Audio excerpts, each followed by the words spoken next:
है दोस्तों, क्या आपको बिजनेसमैन बनना है, क्या आपको एंटरप्रेन्योर बनना है? तो क्या आप चाहते हैं कि आप दुनिया के सबसे बड़े ताजिर बने, दुनिया के सबसे बड़े बिजनेसमैन बने? तो क्या आप चाहते हैं कि एंटरप्रेन्योरशिप में अपना करियर किस तरीके से बनाया जाए? बिजनेस में मैं अपना करियर बनाना चाहता हूँ, मैं ऐसी पढ़ाई हासिल करना चाहता हूँ जो मुझे बिजनेस के लिए ज़्यादा मेरी पर्सनालिटी को ओरिएंट करे, मेरी पर्सनालिटी को मदद करे और मैं बड़े से बड़ा बिजनेसमैन बनूं। तो आपको जानना जरूरी है, आज का वीडियो देखना आपके लिए बहुत जरूरी हो जाता है कि एज अ एंटरप्रेन्योर आपको अगर अपना करियर बनाना है तो आपको किस तरीके का माइंडसेट चाहिए और वो कौन से कोर्सेज करना चाहिए। देखिए, बिजनेस करने के लिए कोई बाज़ाब्ता तौर पर कोई पर्टिकुलर डिग्री तो नहीं होती है, किसी के पास में कोई लाइसेंस नहीं होता है कि पर्टिकुलर डिग्री करने के बाद भी वो बिजनेसमैन या बिजनेस कर सकता है, ऐसा कुछ नहीं होता है। आप कोई भी डिग्री लेकर बिजनेस कर सकते हैं। और आज के दौर में 21वीं सेंचुरी के अंदर जिस हिसाब से करियर का डायमेंशन चेंज हो रहा है, आज जो चीज आप कर रहे हैं 5 साल बाद वो करियर रहेगा या नहीं रहेगा इसकी कोई गारंटी नहीं है। आज जो शोभा आज बूम पर है वो कल शोभा दुनिया में रहेगा या उसका डिमांड रहेगा या नहीं रहेगा ये बताना बड़ा मुश्किल हो चुका है। इसीलिए एंटरप्रेन्योरशिप जो है आप हर फील्ड में कर सकते हैं, चाहे आपने बीए किया हो, बीएससी किया हो, बीकॉम किया हो, बीबीएम किया हो, बीएमएस किया हो या एमबीए किया हो। अगर आपने डिफरेंट फील्ड कोई भी फील्ड में अगर डिग्री किया हो, पढ़ाई किया हो, आप एंटरप्रेन्योरशिप के अंदर बिजनेस में अपना सिक्का जमा सकते हैं। शर्त यह है कि आपका माइंडसेट जो है वो बिजनेस माइंडसेट हो। आपकी जो मानसिकता है वो मानसिकता बिजनेस माइंडसेट वाली मानसिकता हो। 4 अलग अलग तरीके की माइंडसेट होते हैं लोगों के। एक माइंडसेट वो होता है जो एम्प्लॉय माइंडसेट होता है, जो बचपन से जिनको सिखाया जाता है कि आपको बेस्ट जॉब मिलेंगी तो आपका करियर बेस्ट हो जाएगा, उसको एम्प्लॉय माइंडसेट कहते हैं। वो जिंदगी भर लोगों के लिए काम ही करना पसंद करते हैं ऐसे लोग। सेकेंड माइंडसेट होता है वो होता है इन्वेस्टर माइंडसेट। वो ऐसे माइंडसेट वाले होते हैं जो ये करते हैं कि भाई हम काम नहीं करेंगे, हमारा पैसा हमारे लिए काम करेगा, उसको कहते हैं इन्वेस्टर माइंडसेट।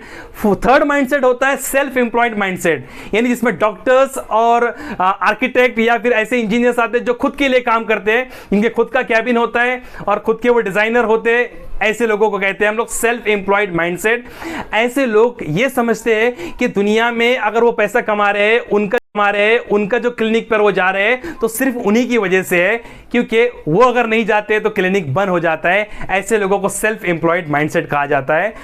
फोर्थ माइंडसेट जो होता है वो बिजनेस माइंडसेट होता है। बिजनेस माइंडसेट का मतलब ये होता है जो खुद काम भी करता है और जो दूसरों से काम करवाता है और दूसरों से काम करवा के पैसा बनवाता है और लोगों की प्रॉब्लम को सॉल्व करता है, उसको कहते हैं बिजनेस माइंडसेट। अगर आपका बिजनेस माइंडसेट है तो आप बिजनेस के लिए जाइए, आपको दुनिया की कोई ताकत नहीं रोक सकती है। लेकिन शर्त यह है कि आप वैल्यू एडेड थिंग के साथ में जाइए। अगर आप सिर्फ माइंडसेट के साथ में जा रहे हैं तो सबसे पहले आप अपने माइंडसेट को पुख्ता बनाइए। क्या मैं बिजनेस के लिए बना हूं? क्या मैं बिजनेस के लिए अपना सब कुछ लगा सकता हूं? क्या मैं बिजनेस के लिए सारी कुर्बानियां दे सकता हूं? क्या मैं बिजनेस से ज्यादा अपने पैसा उसमें लगाऊं और उससे कम पैसा निकाल सकता हूं ताकि उस बिजनेस को ग्रो किया जा सके।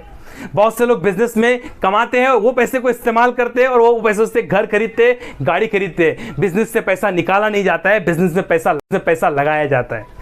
क्योंकि वो माइंडसेट वाले लोग क्या होते हैं, पहले अपना घर बनाने की कोशिश करते हैं। ऐसे लोग माइंडसेट उनका एम्प्लॉय वाला होता है लेकिन वो बिजनेस कर रहे होते हैं। उनका बिजनेस ग्रो नहीं होता है लेकिन उनका घर बड़ा हो जाता है। लेकिन जो बिजनेस माइंडसेट के लोग होते हैं वो बिजनेस से पैसा उतना ही निकालते हैं जितनी जरूरत होती है और वो अपने बिजनेस को ग्रो करते हैं और अपने बिजनेस को स्केल करके बड़ा करते हैं। ऐसे बिजनेस के माइंडसेट वाले दुनिया में कामयाबी हासिल करते हैं और बिजनेस में एक्सेल करते हैं। अगर आप इसमें बेहतरीन तरीके से जाना चाहते हैं तो बेहतरीन तरीके से आप स्टार्टअप को सीखिए कि स्टार्टअप किस तरीके से काम करता है। स्टार्टअप और बिजनेस में डिफरेंस ये होता है कि बिजनेस जो होता है वो अपने हिसाब से नॉर्मल ग्रोथ के साथ में काम करता है, लेकिन स्टार्टअप जो होता है इसका ग्रोथ जो होती है वो पहले से डिसाइड होती है कि इतने सालों के अंदर हम लोग इतना स्केल कर देंगे, जिसका पहले से स्टार्टिंग और एंडिंग पहले से डिसाइड होती है कि एग्जिट कैसे किया जाएगा, स्केल कैसा किया जाएगा, बढ़ाया कैसे किया जाएगा, लोगों से इन्वेस्टमेंट कैसे मांगा जाएगा। इसको स्टार्टअप कहते हैं। न्यू टर्मिनोलॉजी इस्तेमाल होती है जो पढ़े लिखे लोग करते हैं। अगर आप चाहते हो तो स्टार्टअप के बारे में आप सोच सकते हैं कि किस तरीके से स्टार्टअप का आइडिया होता है, किस तरीके से आइडिया जनरेट होता है, किस तरीके से प्रॉब्लम को देखा जाता है, प्रॉब्लम का सॉल्यूशन किस तरीके से निकालकर आइडिया बनाया जाता है, आइडिया को किस तरीके से प्रोटोटाइप बनाया जाता है, प्रोटोटाइप को किस तरीके से टेस्ट किया जाता है, टेस्ट करने के बाद में उसका कैसे उसको लॉन्च किया जाता है, लॉन्च करने के बाद में उसको कहां लॉन्च करना है, कौन मेरी निश ऑडियंस होंगी, कौन मेरी टारगेट ऑडियंस होंगी, इसका सिलेक्शन करना। ये जिम्मेदारी होती है एक बिजनेसमैन की। इसके लिए आपको सीखना पड़ता है कि नीश ग्रुप क्या होता है। नीश ग्रुप ऐसा ग्रुप जिसके लिए मैं अप्लाई कर रहा हूं अपनी बिजनेस की स्किल्स को, या मैं कहां पर उसको लॉन्च करूंगा, किसको जरूरत उसकी है या नहीं, किसकी प्रॉब्लम को मैं सॉल्व कर रहा हूं, या मेरा प्रोडक्ट लोगों के काबिल है या नहीं है, या ऐसे बहुत सारे प्रोडक्ट मार्केट में अवेलेबल है और मैं अपना सिर्फ शौक पूरा कर रहा हूं। ये सारी बातों को समझने के लिए आपको बिजनेस की बारीकियों को, स्टार्टअप की बारीकियों को समझना पड़ेगा। स्टार्टअप की लीगल फॉर्मेलिटीज क्या होती है, लीगल कंसिडरेशंस क्या होते हैं, डिफरेंट कंपनी का रजिस्ट्रेशन कैसा होता है, टैक्सेशन के लॉ कैसे होते हैं, स्टार्टअप को कहां पर रजिस्टर करते हैं, स्टार्टअप के रजिस्ट्रेशन के लिए टैक्स का बेनिफिट कौन कौन सा मिलता है, ये आपको पता होना चाहिए। आपको फाइनेंशियल लिटरेसी पता होनी चाहिए, सेविंग्स कैसी होती है, लोन कैसे काम करता है, डेब्ट कैसे होता है, रेपो रेट क्या होता है, बैंकिंग सिस्टम कैसे काम करता है, सप्लाई चेन मैनेजमेंट कैसे काम करता है, डिस्ट्रीब्यूशन नेटवर्क कैसे काम करता है, स्केल करने के लिए सिस्टम कैसा होता है, फ्रेंचाइजी नेटवर्क कैसे काम करता है। ये सारे जो इंग्रेडिएंट्स होते हैं, सारे जो कंपोनेंट्स होते हैं, ये आपको पहले सीखने पड़ेंगे। वो सीखकर फिर आप अपने सारी स्किल्स को, अपनी फील्ड के नॉलेज को उसके अंदर इन्वाइव करके कोई सॉल्यूशन प्रेजेंट करते हैं तो आपका बिजनेस ग्रो होगा और इंडिया में क्या पूरी दुनिया में फैल सकता है।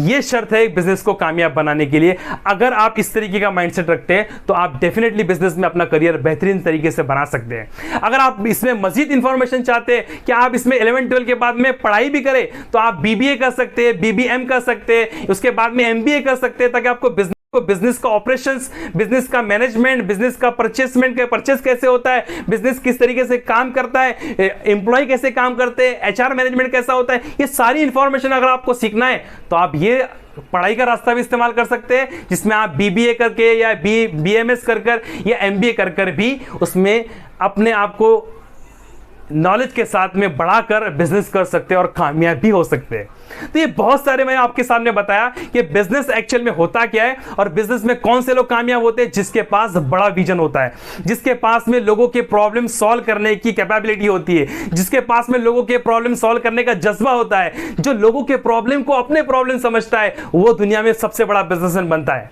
सिर्फ पैसा कमाना बिजनेसमैन नहीं होता है, बिजनेसमैन अपनी कैपेबिलिटी को, अपने एसेट को सही तरीके से इस्तेमाल करना बिजनेसमैन है। लोग कहते हैं कि पैसा कमाने के ताल्लुक से आप ज्यादा बोलते हो। मैं बोलता हूं पैसा कमाना जरूरी है। क्यों जरूरी है कि अल्लाह ताला ने अगर आपको दिमाग दिया हुआ है, अल्लाह ताला ने अपने वालिदैन के साथ में आपके पेरेंट्स के पास अच्छा पैसा दिया हुआ है, तो वो पैसा आपका एसेट है, वो कम्युनिटी का एसेट है।